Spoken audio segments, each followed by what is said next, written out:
Habari zenu wa Tanzania. So video hii ni kwa ajili ya chama cha Chadema, au niseme viongozi wa Chadema.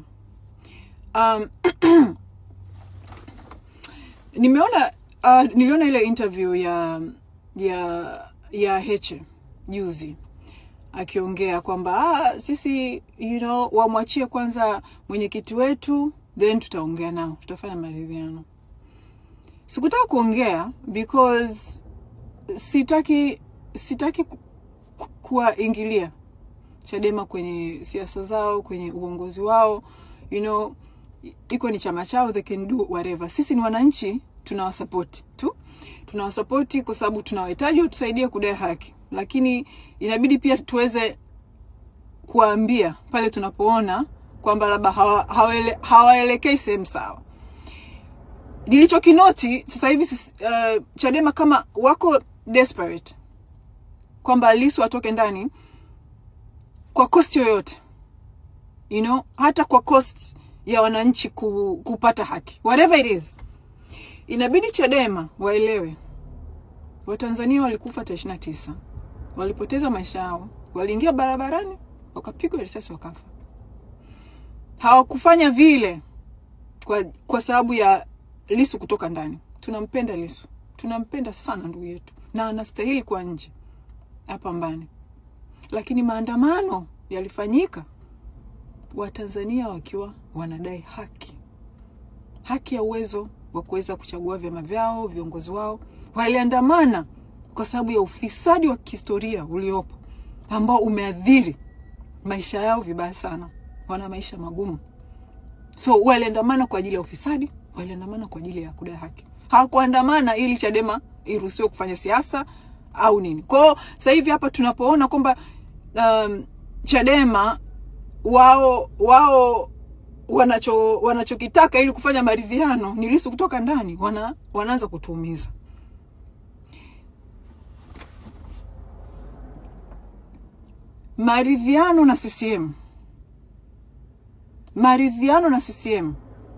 Maridhiano na muuaji Samia hayatakiwi hata dakika moja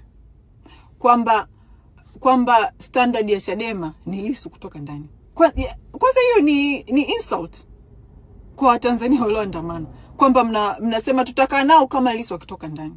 Hata Lissu pia amesema nikitoka wanitoe kwanza nitaongea nao. That's not correct. Okay. Inabidi Chadema, you have to understand kwamba CCM wanawachezea akili. Wanawachezea akili, wana buy time mpaka 2030. Wana buy time wapunguze hii temperature ya maandamano, temperature ya political temperature iliyoko Tanzania. Wanajaribu kuishusha. Na nyinyi almost like mnakaribia kuwasaidia. Mkishakaa nao mezani, temperature yote ya kudai haki imeisha. Kila Mtanzania itabidi asubiri 2030 mkishakaa nao mezani. Je, solution ni kutokukaa nao mezani kabisa? Solution ni kutofanya maongezi yote na CCM? Hapana, hiyo sio solution pia. At the end of the day, no matter what, ni lazima kuwa kuna maongezi fulani lazima yafanyike na hao wauaji. Lakini haitakiwi kuwapa kigezo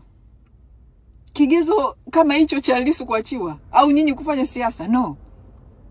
Kigezo, ningekuwa mimi sio kiongozi wa Chadema.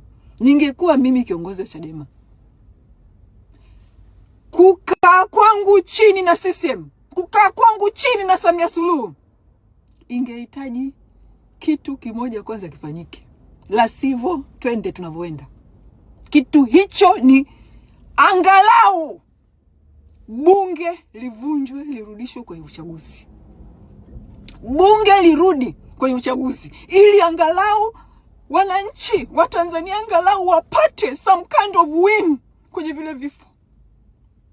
Angalau watoto walokufa vifo vyao vilete haki ya maana kwenye nchi kabla upinzani hamjakaa na CCM. Huyo mama ana uwezo wa kuvunja hilo bunge likarudi kwenye uchaguzi ili angalau wananchi mioyo yao itulie mpaka 2030. Angalau bunge. Hiyo ndio inatakiwa kuwa standard ya Chadema. Tutaongea na nyinyi kama mtavunja bunge lirudi kwenye uchaguzi. Ndio tutajua kweli mnamaanisha kuipeleka nchi kwenye haki. Na sio mkanao hapo kwa mtaka nao maneno wataambieni katiba mpya, watawachezea kama Kikwete alivyowachezea. Tunaomba msituangushe. Tunawahitaji, but don't let us down. Msituangushe. Please, tunaombeni temperature ibaki. Temperature, mkishakaa na Samia, mmemlegitimize, pressure yote imeshuka, hakuna kitakachofanyika sasa hivi. Mtakaa tu mnaongea kwa siasa. CCM bado ameshikilia nchi, 2030 afanyie kile kile. CCM lazima wawaoneshe good faith kwamba haki inakuja, na hiyo good faith ni lazima bunge lirudi kwenye uchaguzi. Hiyo ndio inakuwa